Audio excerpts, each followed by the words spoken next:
श्री जटेश्वर महादेव पूर्व के रथांतर कल्प में वीरधनवा नामक राजा थे। वो धार्मिक और यशस्वी राजा थे।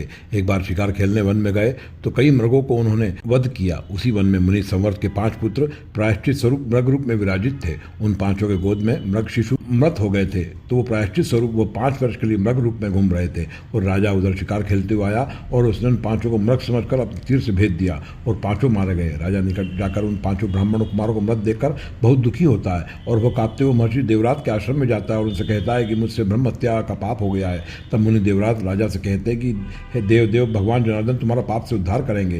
राजा को मुनि की बात अच्छी नहीं लगती और वह कहता है कि वह निस्तेज मुनि किस काम का नहीं, और वो क्रोध से लाल नेत्र वाला होकर राजा अपनी तलवार से महर्षि का वध कर देता है। एक दिन राजा महर्षि गालव की पीला गाय का भी वध कर देता है। अपने पाप के वशीभूत होकर वह गहन मन में भटकता रहता है।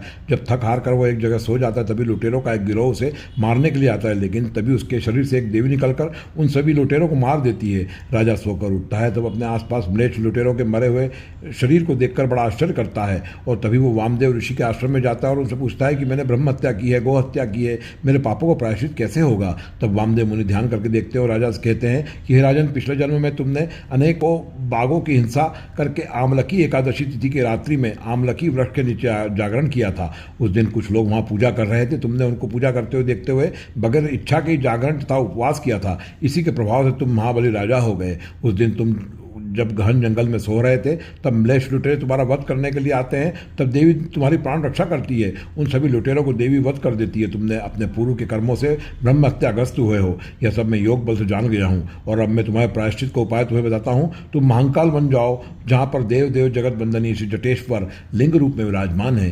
यहीं श्री अनरकेश्वर महादेव के उत्तर में स्थित है। वे सभी वेदों में श्रेष्ठ तथा पाप संहारक हैं। तुम उनका पूजन अर्चन करो, इससे तुमको पापों से मुक्ति मिलेगी। राजा तुरंत महाकाल बन जाते हैं और वहां जाकर जगत बंदनीय देव जटेश्वर के दर्शन करके परम भक्ति युक्त होकर उनकी स्तुति करते हैं। तब भगवान शिवलिंग से प्रकट होकर राजा को दर्शन देकर कहते हैं कि राजा, तुम्हारे पापों से तुम मुक्त हुए हो, अब तुम मेरे लोक में गमन करो। और राजा तुरंत विमान से भगवान शिव के कैलाश लोक में गमन करता है। इस लिंग के दर्शन करने से राजा जटीभूत पापों से मुक्त हुआ था, इसलिए इस लिंग का नाम जटेश्वर महादेव हुआ। जो व्यक्ति श्री जटेश्वर महादेव का भक्तिपूर्वक दर्शन करता है उसके जटीभूत पाप तुरंत नष्ट हो जाते हैं। उसे बल, सौभाग्य तथा प्रभाव की प्राप्ति होती है। रोगी रोग मुक्त हो जाता है, पीड़ित व्यक्ति की पीड़ा समाप्त होती है एवं जो इस लिंग के महात्मा के पाठ का भक्तिपूर्वक सुनते हैं वह भी सर्व अभिनिश्चित का लाभ करते हैं, भगवान शिव के लोक में जाते हैं। दुर्भगा स्त्री सौभाग्य लाभ करती है, गर्भवती स्त्री आरोग्यवंत पुत्र लाभ करती है, उसके पुत्र के दुष्ट ग्रह नष्ट हो जाते हैं और वह अब मृत्युग्रसित नहीं होता। जो व्यक्ति श्राद्ध में श्री जटेश्वर महादेव के महत्व को पढ़ता है उसका किया श्राद्ध पितरों हेतु प्रीतिकर एवं अक्षय हो जाता है।